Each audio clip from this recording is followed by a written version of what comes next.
Perkenalkan, nama saya Riliana Tamara Simamora. Saya mahasiswa di Universitas Negeri Manado, Fakultas Ilmu Pendidikan, jurusan Psikologi semester 2. Dalam video ini saya akan membahas 3 materi.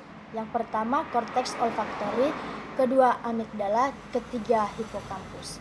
Sebelum kita membahas, kita harus mengetahui apa itu korteks olfaktori, kedua fungsi korteks olfaktori, ketiga akibat pada manusia apabila terjadinya gangguan pada korteks olfaktori.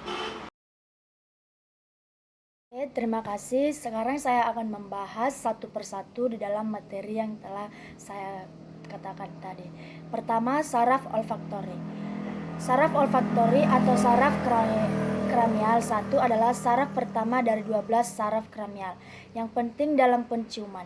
Saraf kranial 1 atau olfaktorius merupakan sel reseptor utama untuk indera penciuman.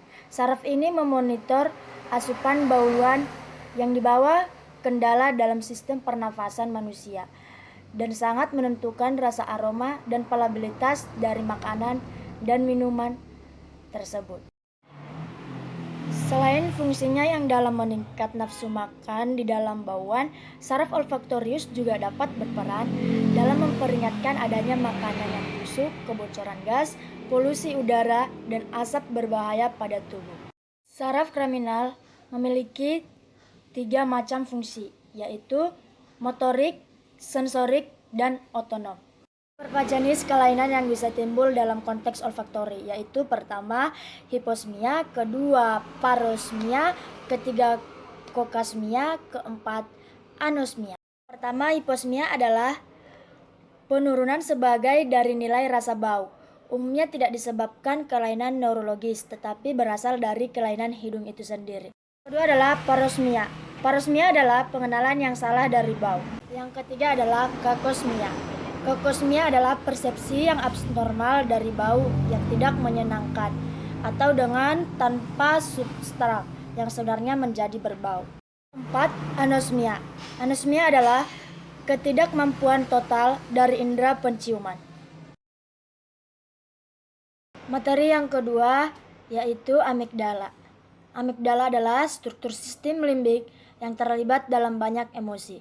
Amigdala terlibat dalam pemrosesan emosi seperti ketakutan, kemarahan, kesenangan.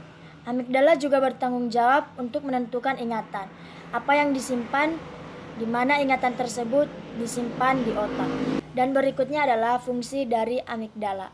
Fungsi dari amigdala ada beberapa macam, yaitu pertama, gairah, kedua, respons otonom terkait dengan rasa takut, ketiga, respons emosional, keempat, sekresi hormonal, kelima, penyimpanan.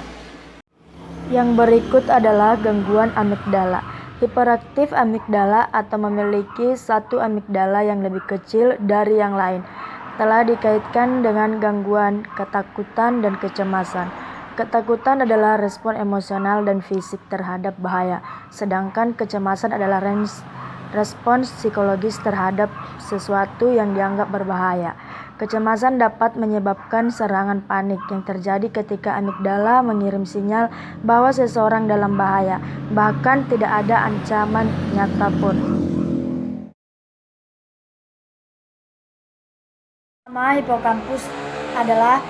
Hipokampus itu sendiri adalah pembelajaran dan penyimpanan serta pengolahan memori jangka panjang.